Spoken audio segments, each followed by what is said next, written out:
a virgin came the word, from a throne of endless glory to a cradle in the dirt.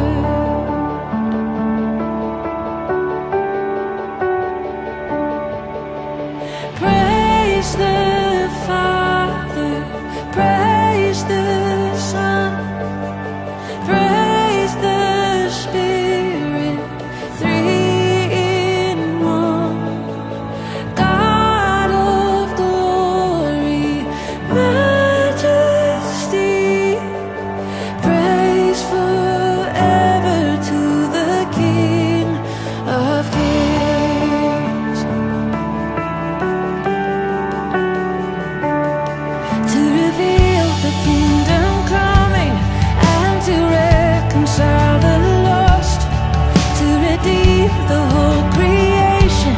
You did not despise the cross, for even in your suffering you saw to the other side, knowing this was our salvation. Jesus, for our sake you died.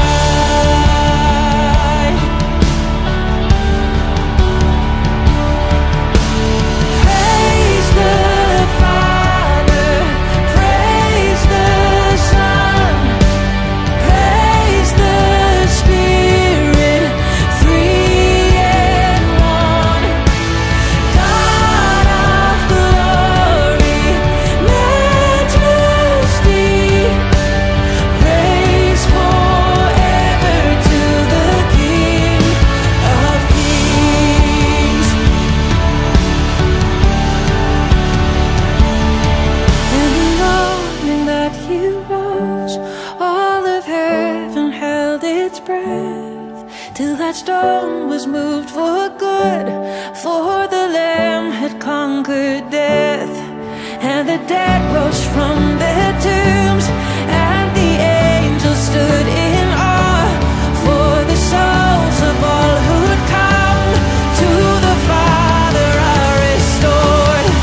And the church of Christ was born, then the Spirit lit the flame. Now this gospel truth of old shall not kneel, shall not faint. By His blood and in His name, in His freedom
setiap jalanmu tak ku mengerti. Rencanamu melebihi pikiranku,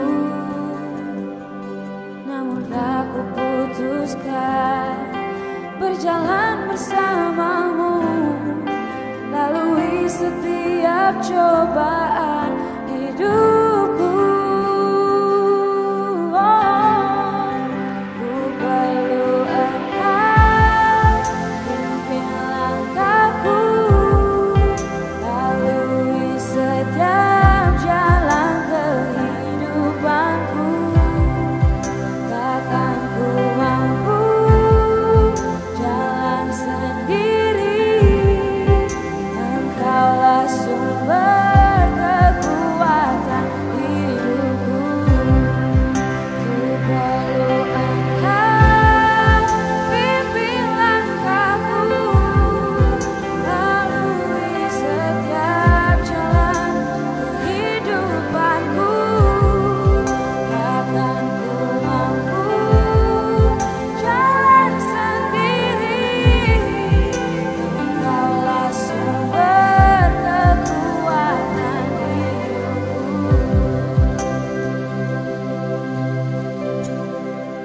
Takkan ku mampu jalan sendiri, engkaulah sumber kekuatan hidupku.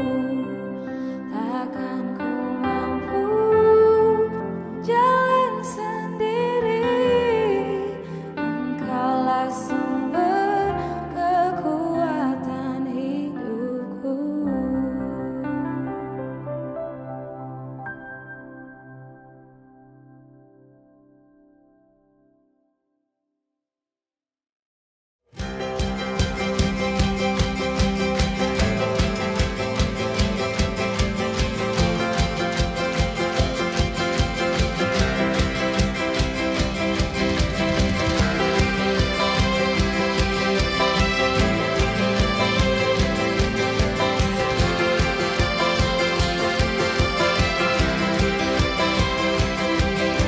Tak terbayang kebesaran-Mu dan tak terbanding kekuatan-Mu, Tuhan.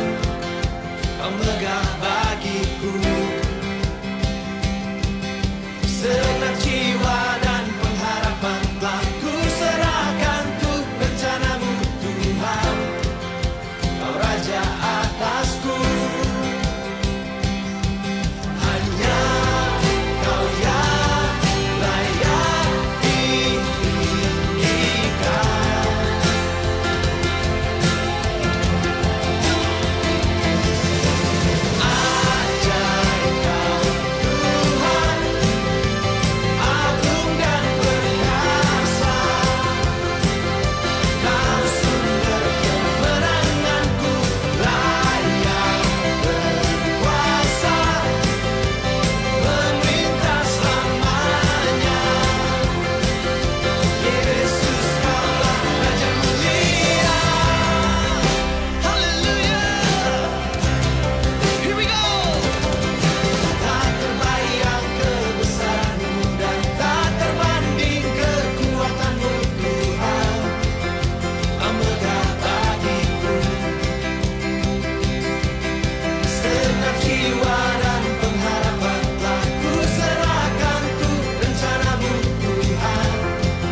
Shalom, saya Edi Chang, Senior Pastor dari Fresh Generation Community Church Malaysia.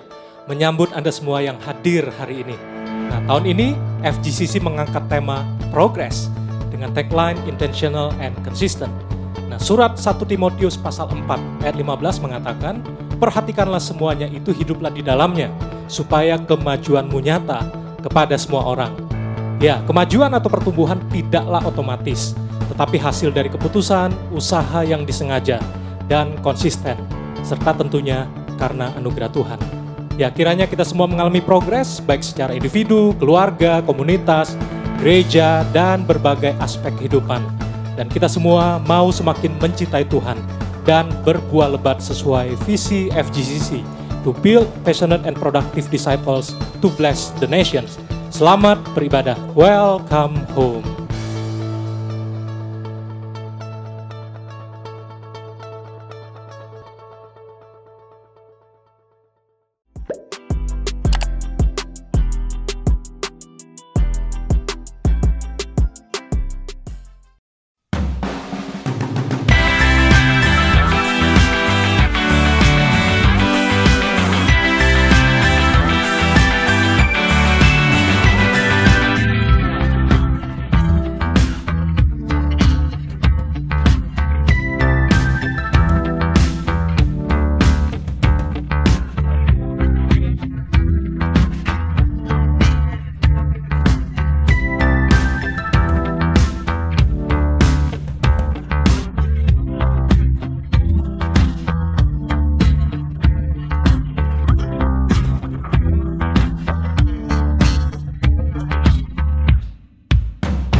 Mari saya mau ajak kita untuk sama-sama berdoa untuk persembahan yang sudah kita persiapkan untuk Tuhan.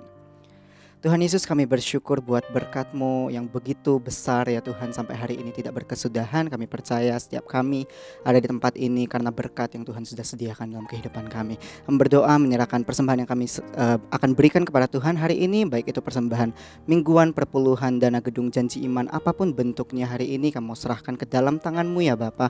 Biarkan sungguh-sungguh persembahan yang kami berikan ini boleh menjadi perpanjangan tangan-Mu melalui FGCC ya Tuhan. Kami berdoa Engkau yang mengajari setiap pribadi kami untuk kami boleh memberikan dengan sukacita dan dengan damai sejahtera ya Tuhan. Yang kami percaya apa yang kami tabur tidak akan kami tuai dengan sia-sia, dan kami percaya Tuhan akan kembalikan berkali-kali lipat Tuhan.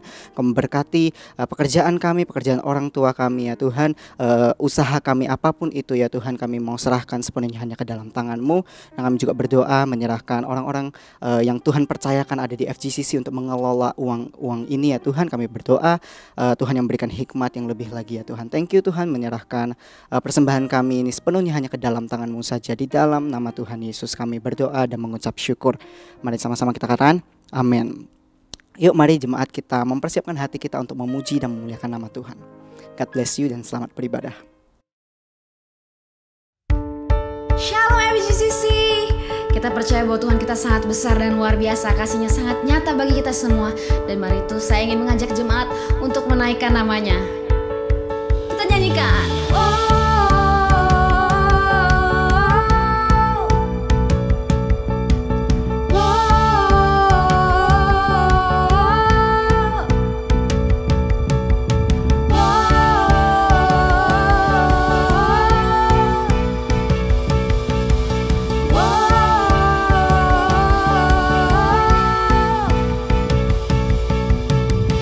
Selangkah demi selangkah ku maju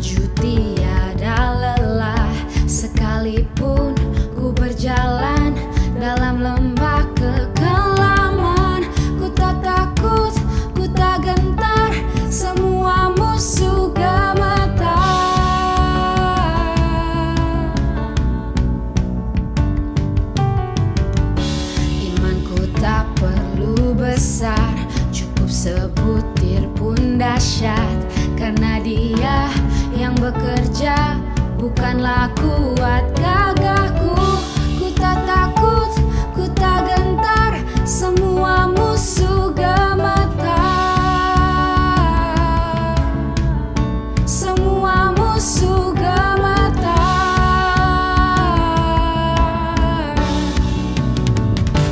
Yesus Tuhan, Engkau yang selalu bekerja di dalam hidupku dan telah menjadi kuatku.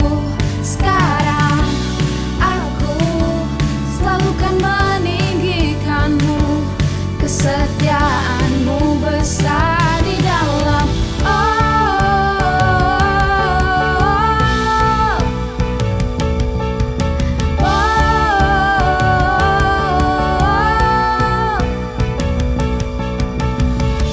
imanku tak perlu besar, cukup sebutir pun dahsyat, karena Dia yang bekerja, bukanlah kuat gagahku.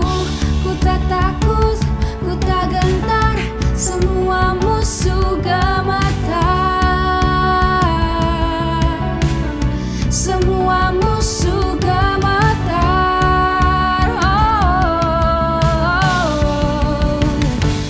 Yesus Tuhan, Engkau yang selalu bekerja di dalam hidupku dan telah menjadi kuatku. Sekarang aku selalu kan meninggikanmu, kesetiaanmu besar. Yesus Tuhan, Engkau yang selalu bekerja di dalam hidupku dan telah menjadi kuatku. Sekarang aku selalu kan meninggikanmu, kesetiaanmu besar di dalam.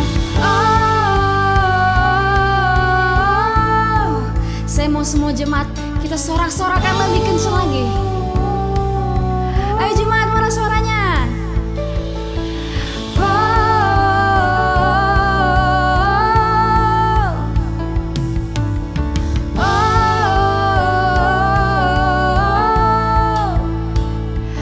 Bila kau di sisiku, pada siapa ku takut, karena Kaulah perisai dan kuatku. Bila kau di sisiku, pada siapa ku takut, karena Kaulah perisai dan kuatku. Bila kau di sisiku, pada siapa ku takut, karena Kaulah perisai dan kuatku. Bila kau di sisiku, pada siapa ku takut, karena Kaulah perisai dan kuatku. Yesus Tuhan, Engkau yang selalu bekerja di dalam hidupku dan telah menjadi kuatku. Sekarang aku selalu kan meninggikanmu, kesetiaanmu besar. Yesus Tuhan, Engkau yang selalu bekerja di dalam hidupku dan telah menjadi kuatku.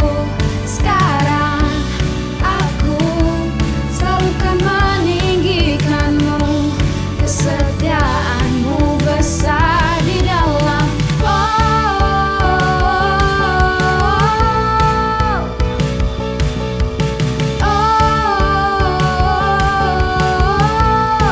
Kau besar di dalamku.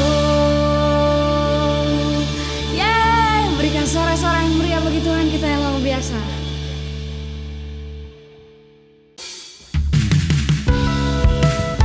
Tuhan, Engkaulah pelita kami Tuhan, dan kasih-Mu sempurna, kasih-Mu tidak pernah meninggalkan kami barang sedetik pun. Dan kami ingin berharap padamu Tuhan, dengan menaikkan pujian ini di setiap langkahku.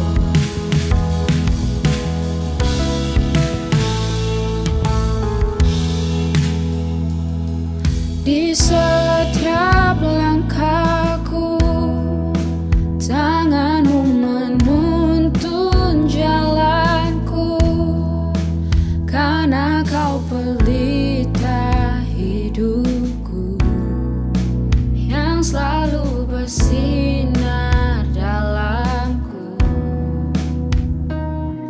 Kasih-Mu sempurna, selalu baru tiada habisnya. Apapun cerita hidupku, janji-Mu tak kau tinggalkanku. Ku percaya Kau Tuhan atasku, ku serahkan semua masa depanku. Ku tak akan takut, hidupku aman di dalam-Mu.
bersyukur Tuhan. Engkau nyata dalam kehidupan kami Tuhan, Engkau besar Tuhan. Meskipun pada saat kondisi seperti ini Tuhan, kami masih bisa merasakan kasih-Mu yang sungguh luar biasa Tuhan. Dan sebentar lagi kami ingin menyiapkan hati kami Tuhan untuk mendengar akan firman-Mu. Kiranya Engkau yang berkati, yang berbicara akan hari ini Tuhan. Terima kasih Tuhan Yesus atas berkat-Mu. Dalam nama Tuhan Yesus kami bersyukur dan berdoa. Amin.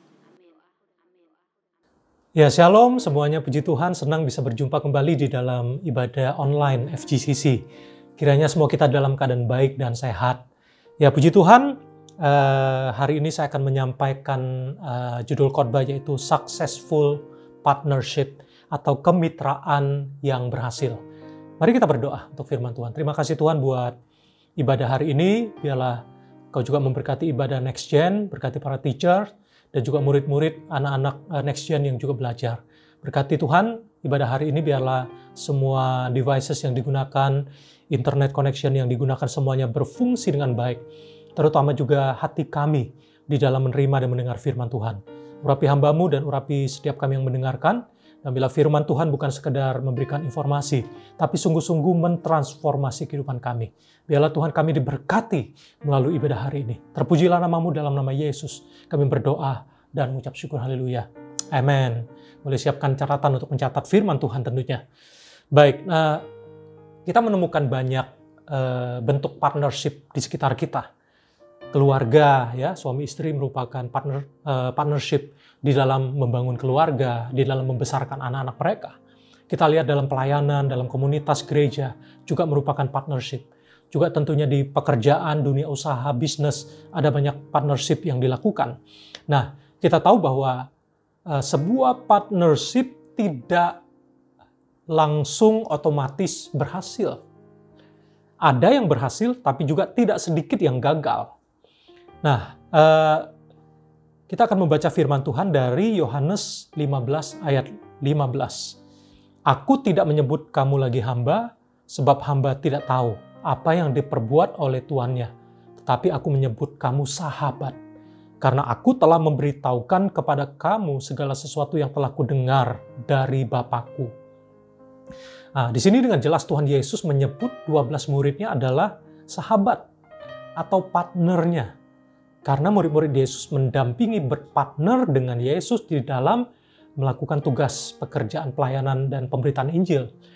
Dan dikatakan bahwa Yesus tidak lagi menyebut mereka hamba.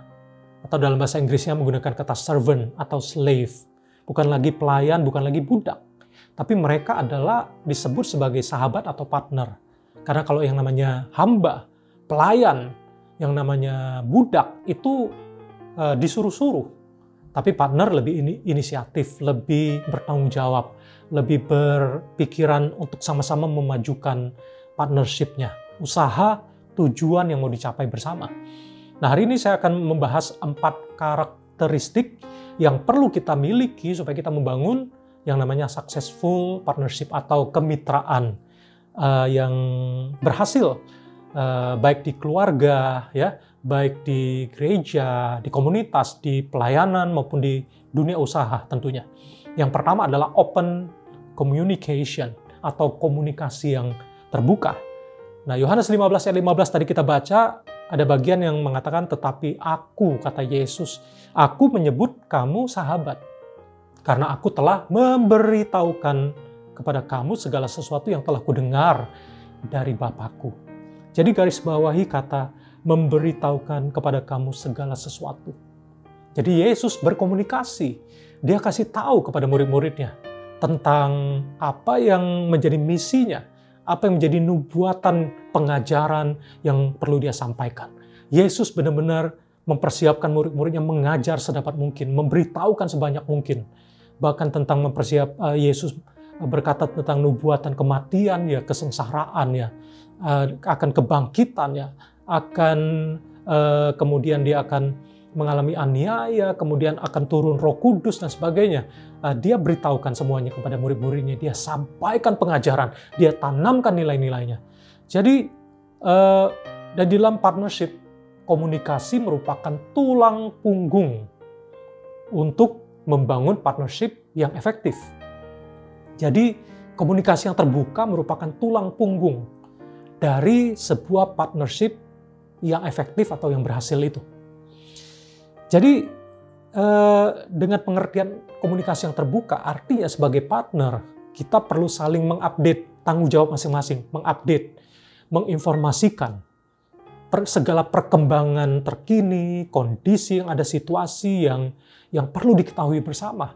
Jadi ada statement mengatakan seperti ini, it is better to over communicate and be transparent than to keep one another in the dark and surprise or confuse if an issue arises. Wah, ini statement yang menarik ya, bahwa lebih baik berkomunikasi secara banyak, secara berlebihan dan transparan daripada saling merahasiakan dan akhirnya terkejut dan bingung jika muncul masalah. Jadi kita mesti belajar ini ya. Jadi harus lebih saling update melalui texting, WhatsApp, ya, WA, melalui telepon ya, supaya aliran komunikasi itu tetap berjalan dengan baik dan tahu perkembangan dan kondisi masing-masing. Jadi kalau saling tahu kan lebih bisa mendukung, lebih tahu progresnya. Dan kalau ada moral support, perlu doakan juga, kita bisa tahu apa yang perlu didoakan. Jadi supaya tujuannya, ya kalau pelayanannya bisa berkembang. Kalau punya usaha, usahanya karena partnershipnya baik, usahanya akan berkembang.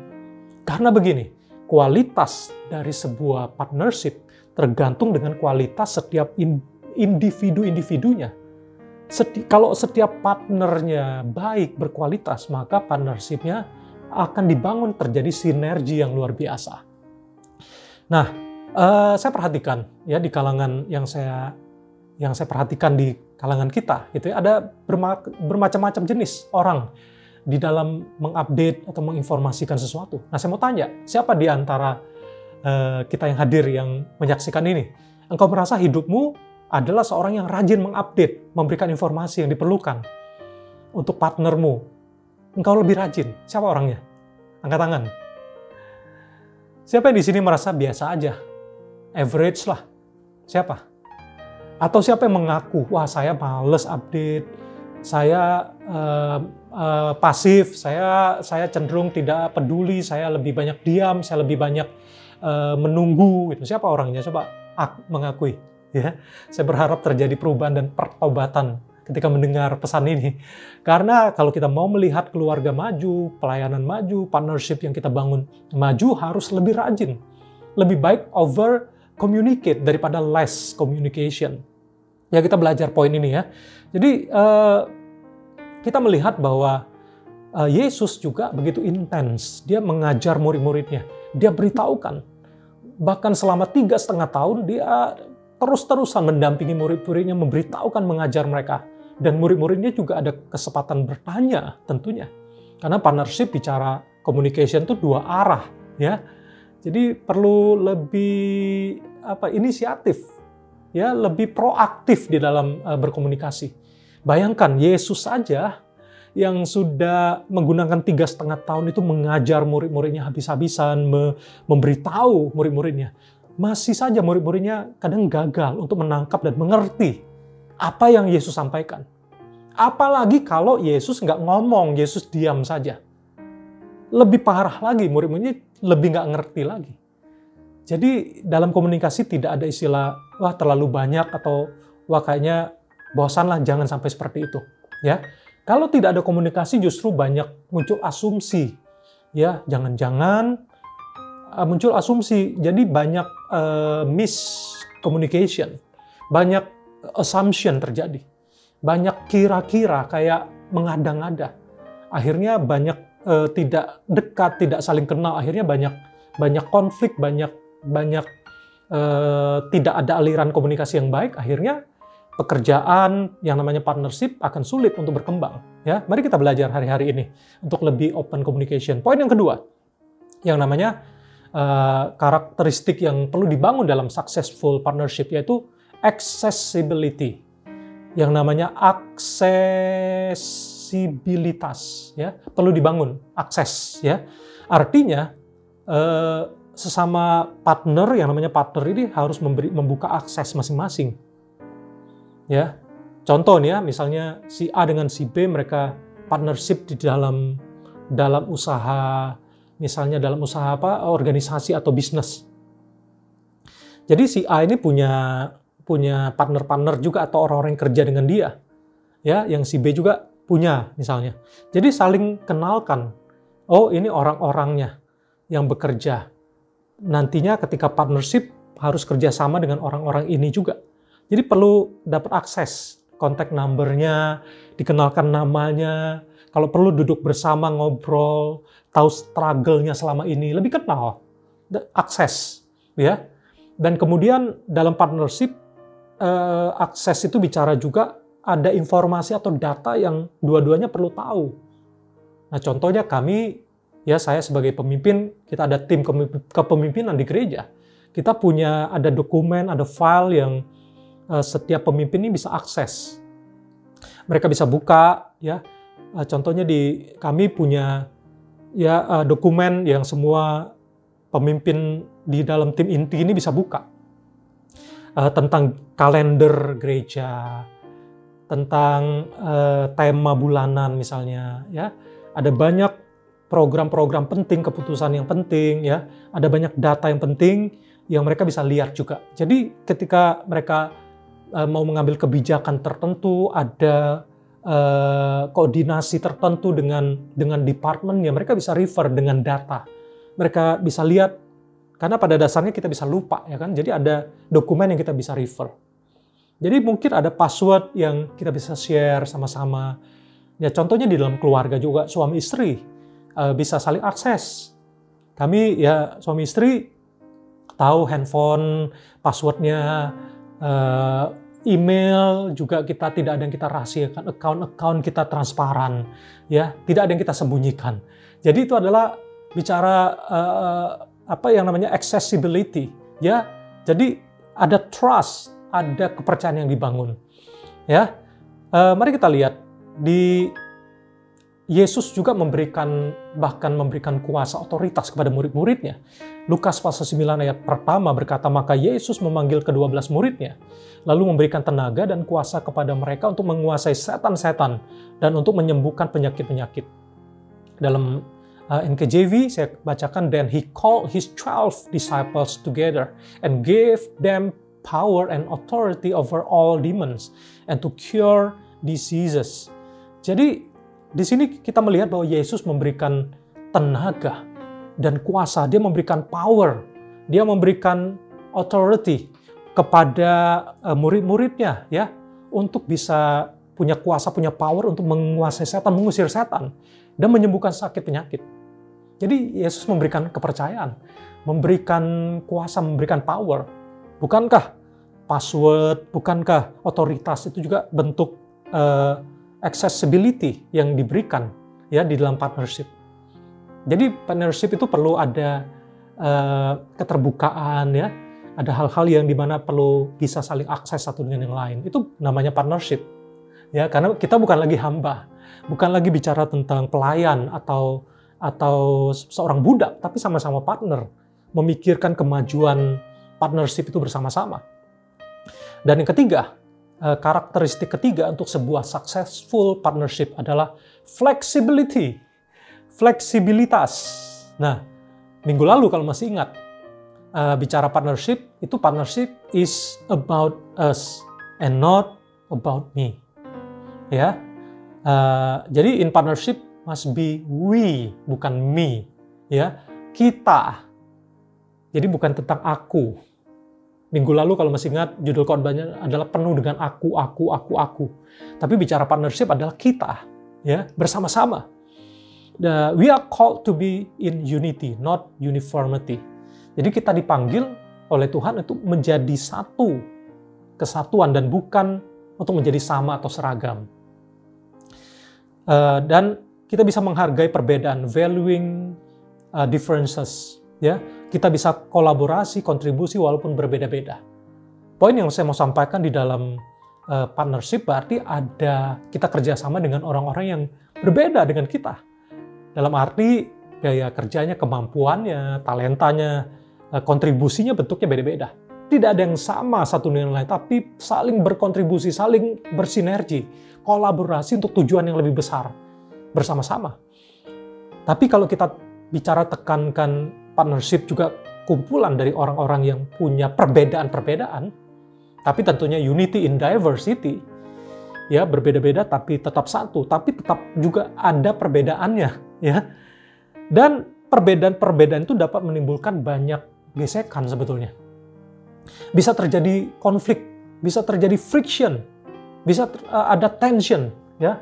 Misalnya kalau kita lihat contoh besi gitu ya. Makanya Alkitab berkata besi menajamkan besi, manusia menajamkan sesamanya. Jadi saling menajamkan. Artinya gesekan itu terjadi. Ya, ketika terjadi gesekan panas. Kemudian bisa menimbulkan friction, bahkan percikan api. Tension terjadi. Jadi kita harus menyadari dalam partnership bukan selalu hanya bicara semuanya enak mulus saja, enggak. Nggak mungkin, pasti terjadi gesekan. Karena kita meeting, ya ketemu, mengambil keputusan dengan berbagai jenis orang yang berbeda, latar belakangnya beda, cara pandangnya beda, upbringing-nya beda, talentanya beda, personality-nya beda, gaya kerjanya beda, tingkat dewasa, iman rohaninya beda, pengertian dia tentang, contoh dalam pelayanan nggak semua sama, dalam perspektif dalam mengambil keputusan. Jadi perlu flexibility, perlu kelenturan, perlu ada unsur fleksibel. Nah, kita akan lebih belajar ya. Tentunya fleksibel atau kelenturan ini bukan bicara akhirnya kompromi untuk sesuatu yang salah. Kita harus belajar flexibility ini bukan berarti akhirnya jadi tidak berpegang kepada esensi, kepada inti atau tujuan nilai-nilai yang dipegang bersama. Jangan sampai terjadi kompromi ya, demi menyenangkan semua orang ya. Tapi tentu perlu sesuaikan diri, perlu beradaptasi ya, karena sekali lagi background-nya beda-beda, tapi demi tujuan bersama kita harus bisa saling merendahkan diri untuk melihat kepentingan bersama di atas kepentingan pribadi. Jadi yang saya mau sampaikan tadi adalah jangan sampai esensi dari maksud tujuan mulia itu jadi hilang gara-gara perbedaan-perbedaan yang timbul akhirnya kompromi kepada yang salah. Nah, saya perdalam di area ini ya. Ada satu statement yang saya suka sekali. Beberapa tahun yang lalu saya dapatkan ini. Berkata demikian, problem needs to be solved. Tension needs to be managed. Nah, ini menarik ya statement ini. Bahwa problem, masalah itu yang perlu diselesaikan. Tapi tension, ketegangan karena perbedaan ini perlu dikelola. Nah, ini menarik. Jangan sampai esensi jadi hilang. Nah, saya kasih contoh supaya gampang ya. Biasa dalam pelayanan atau ada event atau acara tertentu di gereja. Kita kan biasanya panitia ya. Kalau saya ada di dalamnya juga saya ikut. Kita menyusun acaranya apa, rundown-nya apa, tujuannya apa acara ini, dan banyak hal yang kita mau susun supaya acaranya lebih baik. Siapa person in charge-nya, durasi waktunya berapa lama dan sebagainya. Jadi kadang-kadang ketika kita menyusun banyak hal-hal teknis bisa akhirnya lari kepada hal yang kurang esensi. Ini saya berharap kita semua bisa menangkap poin ini sangat penting nih. Ya. Kadang-kala ya, ini contoh lagi supaya mudah. Ada kala acara Natal misalnya. Bukankah pada saat Natal perayaan itu justru banyak terjadi keributan dan bahkan perselisihan yang tajam kadang-kadang. Nah, saya pernah juga melihat itu, menyaksikan langsung. Ada pemimpin-pemimpin, ada panitia, ada apa ya, pemimpin-pemimpin di gereja itu gara-gara masalah seragam untuk Natal aja bisa ribut tuh. Ada yang maunya ya pakai jas aja. Ada yang Jangan pakai jas, kita pakai rompi aja, pakai blazer aja, atau pakai kemeja aja. Gara-gara itu ya, tujuannya kan mau merayakan Natal. Tapi akhirnya terjebak dengan hal-hal yang tidak esensi. Perbedaan tension itu yang akhirnya menjadi problem. Problemnya kan mau merayakan Natal. Itu kan masalah atau gimana kita cari solusi supaya problem atau event Natal ini esensinya tercapai. Gara-gara tension perbedaan-perbedaan. Nah, sekarang akhirnya terbalik, tensionnya yang jadi masalah ini. Akhirnya masalah ini jadi acara Natalnya bisa kehilangan esensi nih gara-gara tensionnya menjadi masalah. Harusnya tension ini dikelola, di-manage. Cari yang terbaik yang penting esensi sini tercapai. Disinilah perlu kerendahan hati sebetulnya. Ya, makanya tension tadi, perbedaan, gesekan itu bisa menimbulkan friksi. Panas, bisa ada yang nggak tahan mental kalau dia nggak dewasa. Tapi kalau tahu esensinya, pertanyaannya kenapa kita merayakan Natal? Natal ini bicara kelahiran Yesus. Kita mau ingat dia. Yesus datang ke dunia menjadi manusia, menjadi bayi, menjadi manusia. Demi menyelamatkan umat manusia. Ini esensinya. Jangan sampai dekorasi, topping-topping itu akhirnya menghancurkan esensi. Yang diributkan pohon Natalnya lah, setinggi apa, sebesar apa. Yang diributkan baju seragamnya. Yang diributkan dekorasinya, hadiahnya, kadonya. Makna Natalnya bisa hilang. Demikian juga dalam menyusun rundown acara. Ini maknanya apa yang Tuhan mau kita sampaikan. Jadi jangan sampai kita kehilangan fokus kepada Tuhan. Akhirnya kita fokus kepada waktu, kepada acara, kepada teknis yang akhirnya kita terjebak dengan urusan seperti ini. Nah, saya mengatakan ini bukan berarti kita nggak peduli dengan durasi, dengan rundown. Saya sangat peduli dengan hal itu. Cuma kalau nggak hati-hati kita terjebak dengan detail, akhirnya kita nggak fleksibel di sini. Ya, kita nggak mengizinkan ada ruang untuk Tuhan berkarya. Fokusnya orang bisa mengalami Tuhan lewat acara ini. Bukankah seringkali acara KKR, doa, acara dalam membangun orang jadinya akhirnya ribut panitianya gara-gara sibuk dengan urusan-urusan teknis. Ya, nah saya berdoa dan berharap kita bisa mengerti ya hal ini. Jadi saya suka dengan Pastor Jeff Rahmat, dia pernah memberikan pesan lah kepada saya, ya. Dan saya suka kutip pesannya itu, dia berkata seperti ini tentang fellowship atau partnership, tentang pelayanan, tentang yang namanya kebersamaan di dalam tim fellowship dan sebagainya. Dikatakan seperti ini, kita tidak perlu cocok untuk dapat bekerja sama. Yang penting satu tujuan, tidak saling menyerang dan mau untuk bekerja sama. Ya, kita ini tidak perlu harus cocok, sifatnya seragam. Mungkin ada beda pendapat. Jadi namanya untuk kerjasama itu bukan berarti semuanya harus cocok gitu ya. Yang penting sebenarnya semuanya sepakat dengan tujuan bersama. Pasti ada perbedaan satu dengan yang lain. Yang penting itu satu tujuan, esensinya dapat dan tidak saling menyerang, tidak saling asumsi dan bersedia untuk saling kerjasama. Jadi poin flexibility ini menurut saya keren banget. Perlu kita belajar area ini. Lebih lentur. Mana yang kita keras untuk esensi, kita tahan, kita pegang. Mana yang kita bisa sesuaikan. Jadi jangan sampai kehilangan sukacita gara-gara tension yang akhirnya gara-gara waktu kita molor sedikit atau cepat dikit atau gara-gara ada miss sedikit, ada kurangnya secara teknikal kita jadi terganggu dan kehilangan sukacita untuk menikmati berkat dan fokus kepada Tuhan.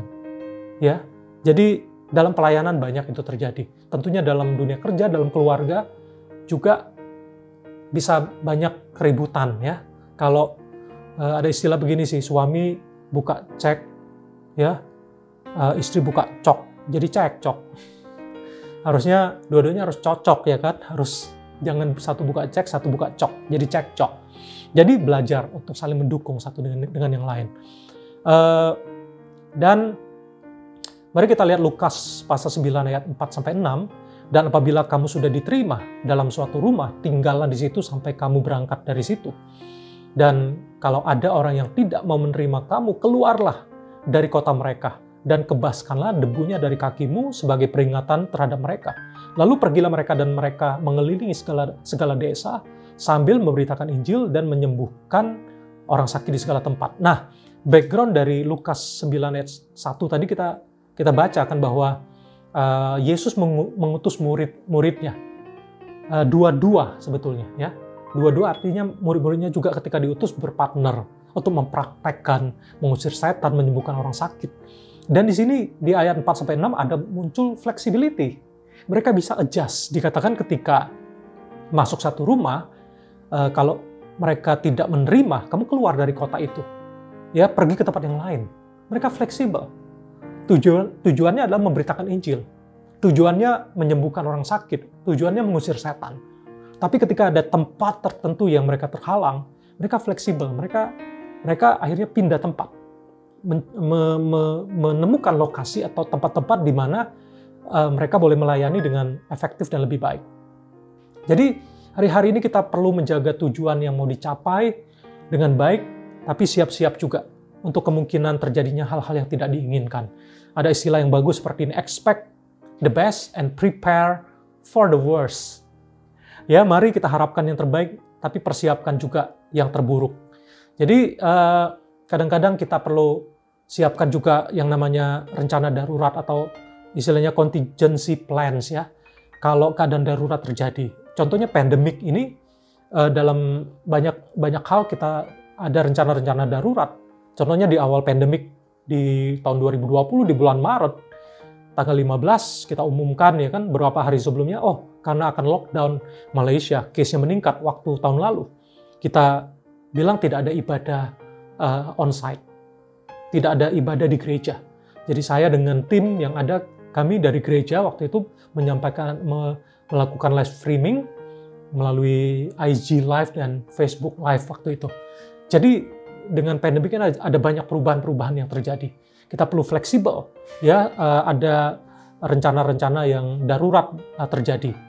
Yang terakhir, yang keempat adalah karakteristik untuk sebuah successful partnership. Kita mengerti bahwa partnership tujuannya adalah mutual benefit, keuntungan bersama. Jadi partnership is an arrangement where parties known as partners agree to cooperate to advance their mutual interest. Jadi tujuannya adalah kepentingan atau keuntungan bersama melalui partnership, ya. Jadi akhirnya partnership ini kita tahu very powerful, akan menawarkan banyak benefit, akan terjadi sinergi, mencapai hasil yang lebih banyak. Dan tentunya kita harus menyadari kenapa kita perlu berpartner, karena kita tidak bisa menguasai semua hal. Kita tidak jago dalam semua hal. Mungkin kita jago dalam ilmunya, dalam skillnya.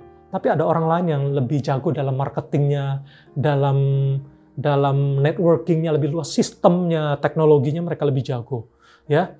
Jadi lewat partnership, contohnya di dalam sebuah bisnis, keuntungannya banyak.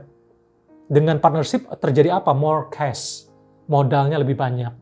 New perspective and innovation akan terjadi. Kemudian ada more business opportunities akan ada. Lebih banyak kesempatan bisnis. Ada moral support. Karena ada bersama-sama saling menguatkan, ya, saling mendukung. Tentunya dengan syarat ketemu partner yang punya value, punya tujuan yang sama dan value yang sama untuk saling mendukung.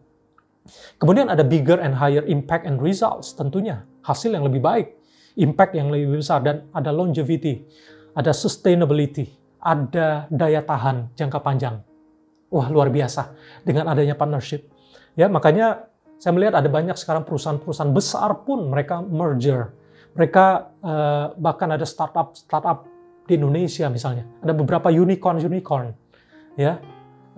Itu mereka mulai gabung, ya. Saya nggak perlu sebutkan namanya, tapi wah, mereka yang ada di top startup di Indonesia itu mulai merger, ya.